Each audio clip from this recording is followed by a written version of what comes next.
than practical. Here come the girls. Way more than merely factual. If you wanna know the secrets of a life that's free, listen to girls behaving metaphysically. Listen to girls behaving metaphysically.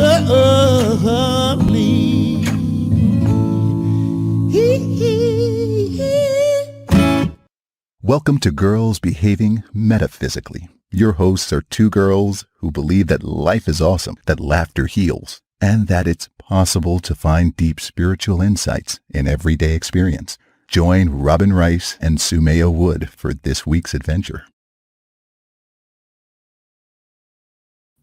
Hey everyone, happy Friday.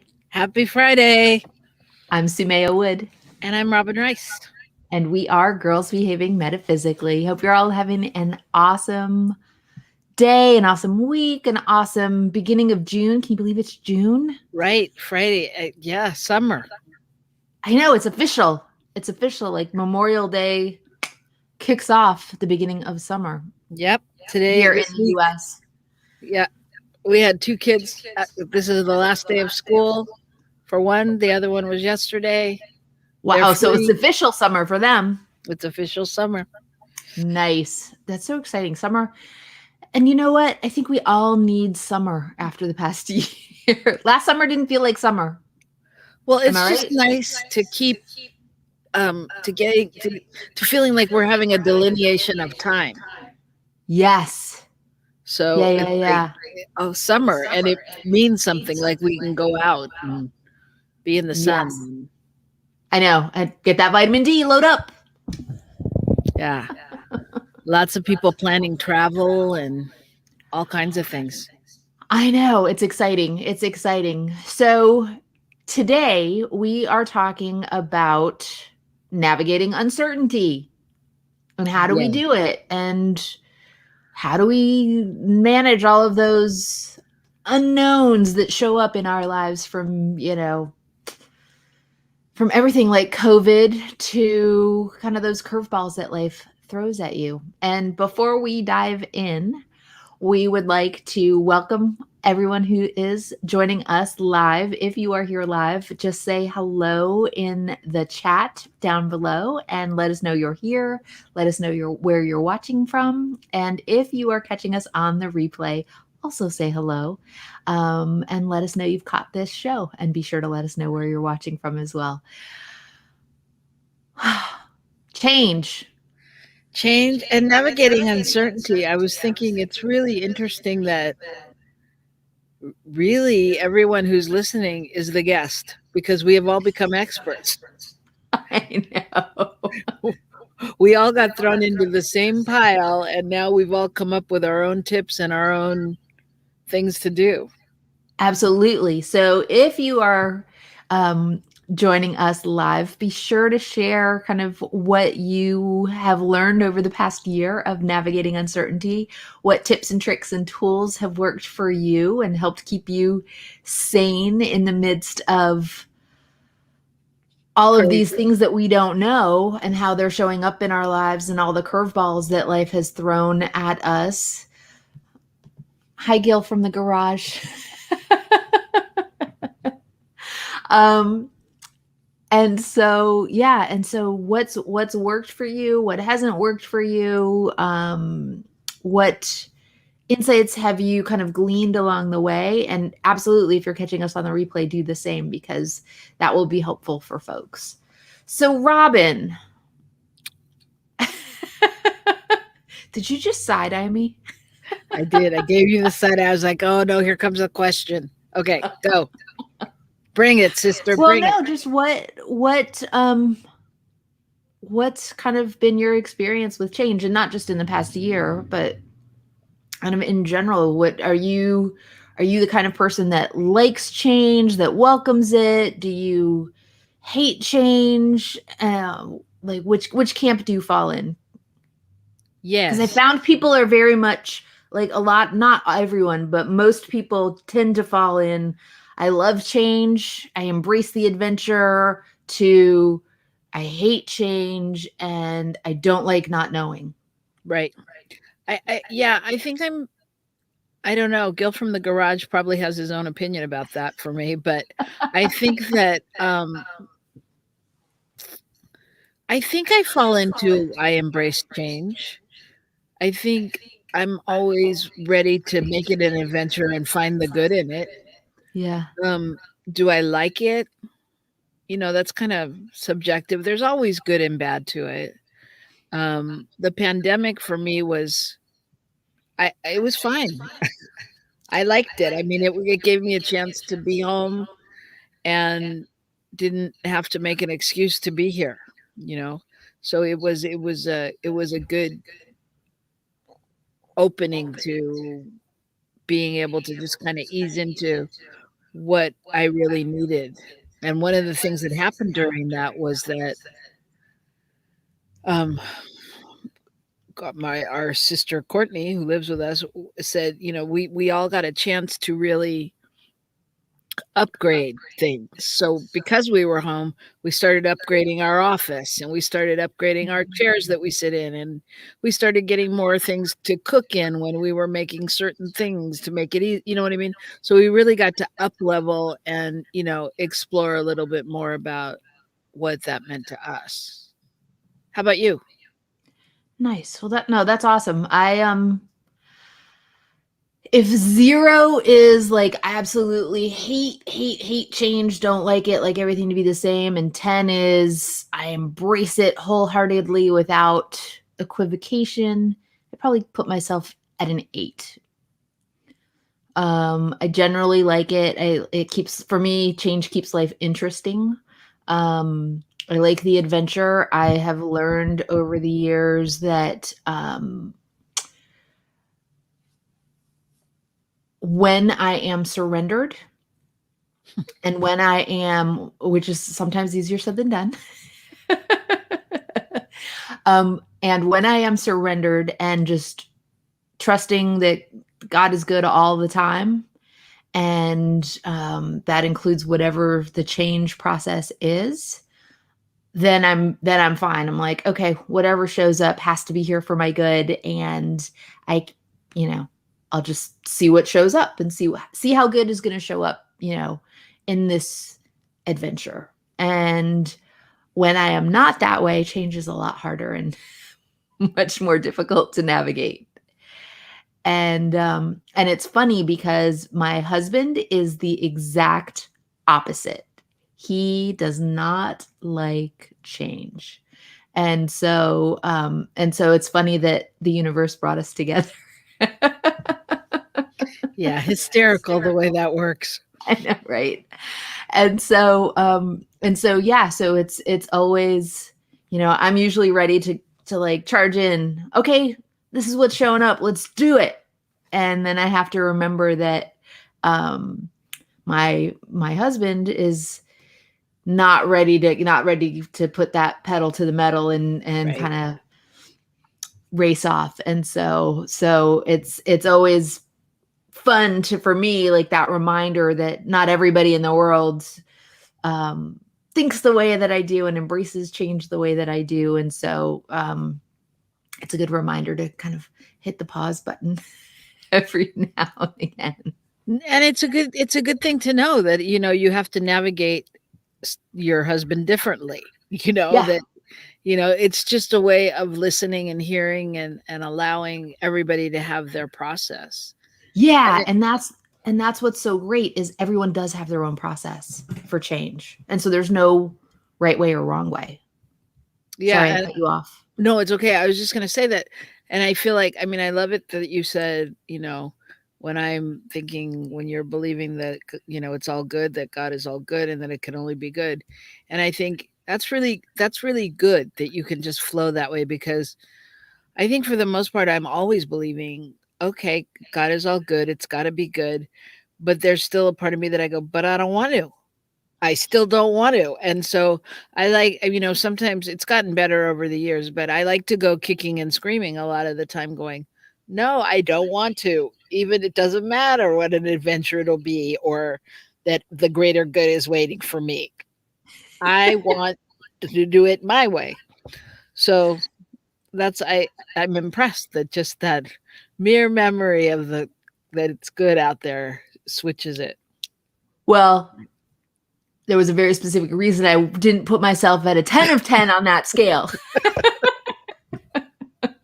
Because I had to be honest. And so yeah, there are some things that, you know, I absolutely go kicking and screaming. And that's when I really have to do my work kind of more consciously of, all right, what has me thinking that something other than good is going on?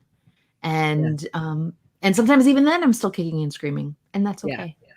And that's okay. And so Gil says that he is taking better care of his body, riding his bike and eating better. Yes. I mean, that's from the pandemic. There's lots of people who have kind of come away with a reinvigorated approach to self-care, and what self-care means. And I think it's wonderful because it's that kind of the pause that we've all been forced to take has really paved the way for a lot of new things in the world, and how we interact and how we go about our day and all of that. Yeah, absolutely. So when you find yourself in a kicking and screaming kind of space, when you're navigating change, what how do you navigate the kicking and screaming part of the process? it's a great question. Usually it's just my own process in my head. So it's usually I can I talk myself down off the ledge really quickly. You know, I mean, I'd love to say, "Oh, I journal," or I sit with it. Sometimes I sit with it. You know, sometimes I have to just be with it and, you know, allow it to present itself in different ways. But I mean, a lot of the times I was having this conversation the other day with my husband that, you know,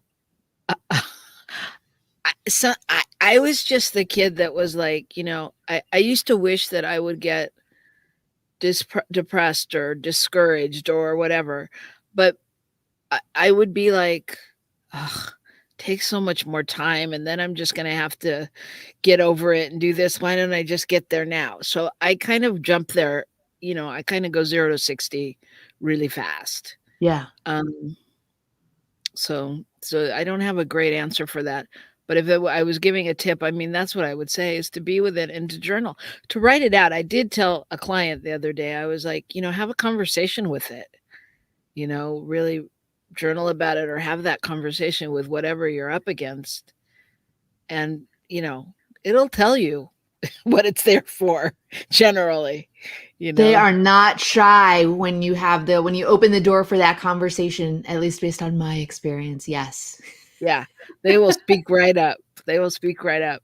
Exactly. But I'll tell you, when I was looking at our topic and I was thinking about navigating uncertainty, like, you know, I just happened to Google a while ago, navigating uncertainty, and what came up was navigating ambiguity. And so that started me thinking like, ambiguous, because I haven't thought about that word in a long time. Like, Yeah. are we ambiguous when we're at that crossroads? Like, you know, how does that play into it? You know what I'm saying? Yeah. Yeah. I mean, I think it all kind of goes hand in hand. Absolutely. And sorry, before we dive into ambiguity, I just want to touch on what you said, because I think it's so great. You know, the way you described, you know, just being with it. Right. And I know I'll speak for myself. I know that oftentimes when I'm in that spiraling place of kicking and screaming about change, or, you know, pretty much anything that I'm kicking and screaming about,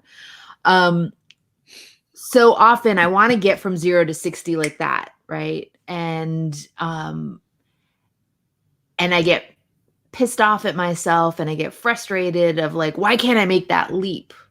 Yeah. Like, why does it have to be so hard? Because I'm all about that. I'm all about the easy. When things are hard, I'm like, something is very wrong.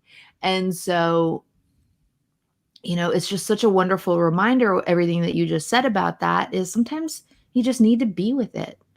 And sometimes, in that process of being with whatever it is, whether it's change or health stuff or, whatever it is, the solution lies, if I can put it that way, in the being with it, right? Because there's something going on internally that's got, my panties in a twist. And if I, sorry for that visual.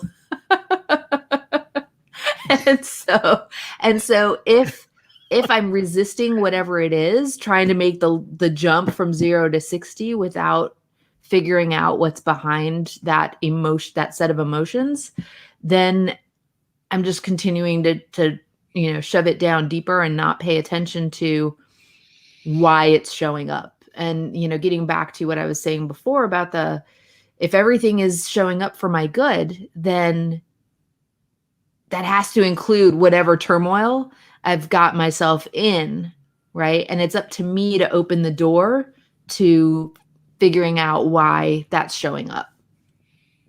If that makes sense. It totally makes sense. And what you're saying, it's so related, because so in this being how the ambiguity article, navigating ambiguity, the first tip, or the first, they had like 4 or 5 steps. The first tip was be self-aware. And I didn't read it, but that's exactly what we're saying. I mean, on some level, it's being self-aware and really being with it, and figuring out what you need. I mean, some people may need to process for a long time about it. I just happen to, and I don't believe I'm doing spiritual bypass. I just happen to be able to get past it quicker than a lot of people. So I think just being self-aware is what we're talking about, and really like being able to discern where you're at about something. Exactly. And then sit with it to figure out where you need to go. So Absolutely. And that sitting with it is such an important part of the journey that I think we don't collectively pay enough attention to, right? The need to just kind of be with it and to process however it's showing up, because we all just want to get to the other side of that discomfort. I know, speaking for myself, that was me for years. And I was I used to spiritual bypass like crazy, because I was like, I don't want to be with those uncomfortable feelings. Why can't I just say God is all there is and be done with it? Right. And unfortunately, it doesn't work that way. And so, the self-awareness is absolutely key to being able to take that next step. Yes. And so, and that process of being with it really allows you to name it and figure out what it is that's bothering you. Mm-hmm. For example, when we were when we lived in Southern California and we were thinking about moving, it became, why is it that I'm afraid to move? Or why is it that I don't want to move? And really pinning down whatever that was about. And so I just think it's important, once you can sit with it, you can name it and you can be with it, and then you can allow the whole thing to, then you get curious with it. You start, to ask it questions and figure out really what is the piece that's missing, or what is the fear, what is the worry, what is the doubt, and then you can move from there.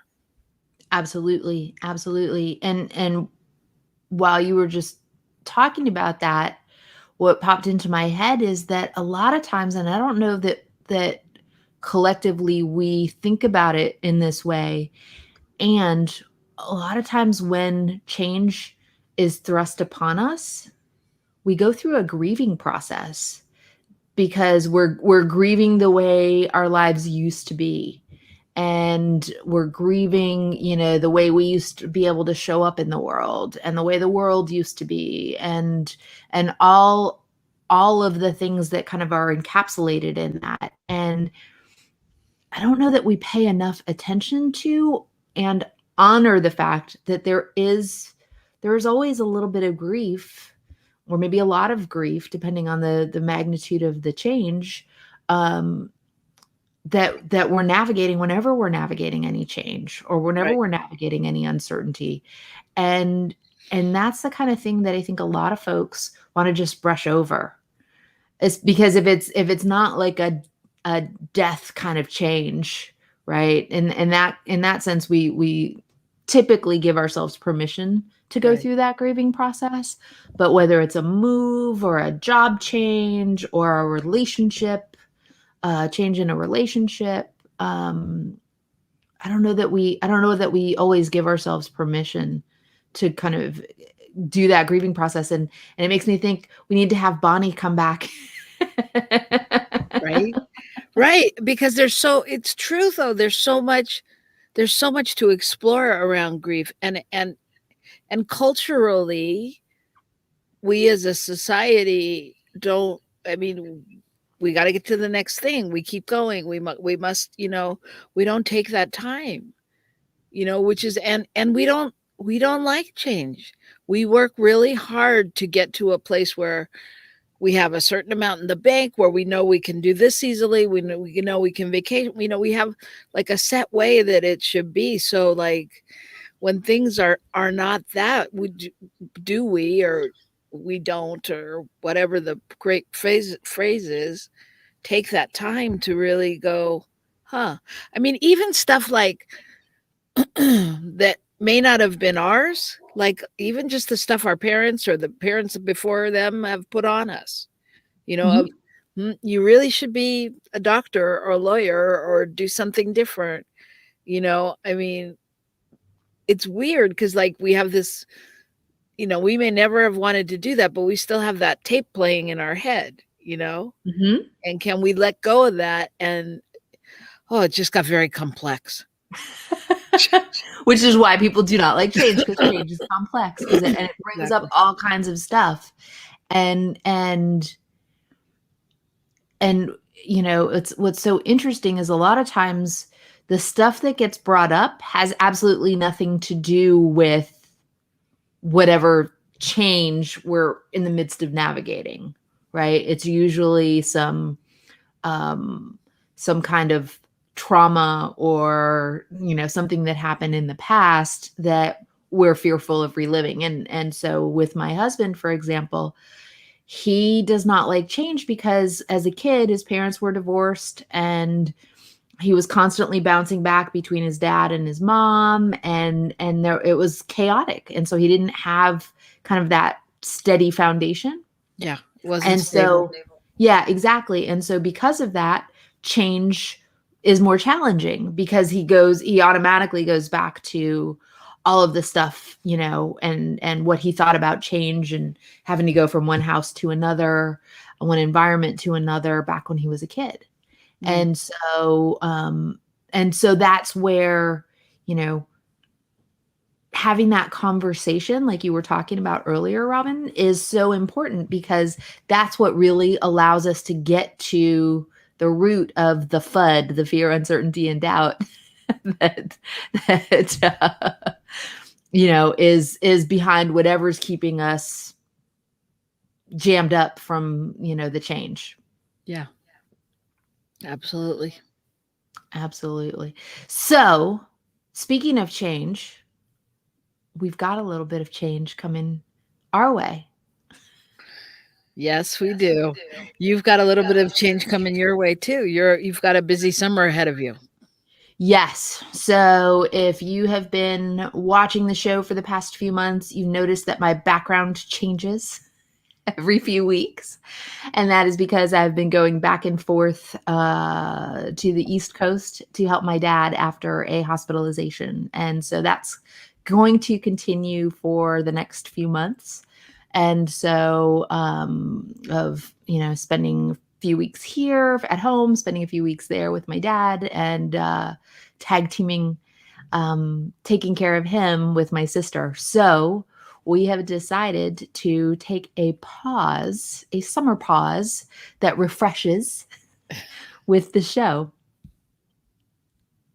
So we will be taking the summer off, and we will be back after Labor Day. We're So rolling old school. We're going on summer vacay. I know. You know what I really want? What? Amusement parks. Yeah. We're planning possibly a trip in November to Thanksgiving to amusement parks to Florida. Nice. Oh, Yeah, nice. it'd be super Orlando. cool. Yeah. Yeah. It'd be fun. We'll I've not see. been We'll to see. Orlando in a million years. I've never been. I went there. Did we go there first? I can't remember. I think we did Disneyland first. So I think Disney World came a couple, 2-3 years later. Yeah. This will be my first Disney World. I love Disneyland. I mean, that was my backyard. So, California girl, Disneyland. We'll see. but yeah, so we're going to take a break and we're going to come back. There's lots of exciting things happening and we'll come back and see what's happened with you all over the summer. I know. And with the world. Yeah, God knows with the world. So with that, yeah, so we'll be back. So in the meantime, you can catch any of the shows that you have not caught when we were live, and you can go through the archives, which are all here on our Facebook page and our YouTube channel. Just do a search for Girls Behaving Metaphysically, and you can find all the lives in both places. And share with your friends as well. And we will be checking comments and whatnot in the interim, just to stay on top of things. So don't hesitate to share your thoughts as you watch. We'll be keeping up with y'all. So, but I just want to leave with a couple of thoughts, because as I was looking things up, I also found something about madness is the result not of uncertainty, but of certainty. And what this article is about is it says, why is it that some people who have a lot of talent and intelligence do not become successful? And then it goes on to say, Dr. Seuss was rejected 27 times, and one of the rejection letters he received for his first children's story, titled To Think I Saw It on Mulberry Street, said the following. And it goes on to talk to him about being an author and not being an author, and that his writing style was also rejected as being nonsensical and silly. Imagine the uncertainty and the self-doubt that would induce. So, and it also says Elvis Presley was not allowed in the Glee Club at Tupelo, Mississippi. Presley was said that he would ruin their sound. It also says Paul McCartney and George Harrison were in the same class together in Liverpool in the 1950s and went through their entire education with no one recognizing their musical genius or talent. So it's really all about certainty, right? Having that goal, that desire, and going past what people say, but knowing what's within you. Mm-hmm. So, I think the tips you've said and listening, to that all good and to knowing like that's got to be something ahead, so where can you be certain in the uncertainty, getting to that place of feeling even just a tiny bit of connection and knowing that you're making the right decisions, the right choice, even if it's baby steps, right? It's not going to feel like, and it all exactly. Well, it's like, you gave the perfect analogy before of the 0 to 60, in 1.2 seconds. And maybe it's the 0 to 3, right? And you celebrate the 3. And what does 3 look like for you? Because 0 to 3 might be a huge deal, depending on the kind of change that that is in front of you. Uh-oh, did you freeze? I think we're frozen. So with that, I think we are going to wrap up today's show. So thanks for joining us. Thanks for catching us on the replay if you're watching this on the replay. And we look forward to being back here with you after Labor Day. Take care. Lots of love. Bye.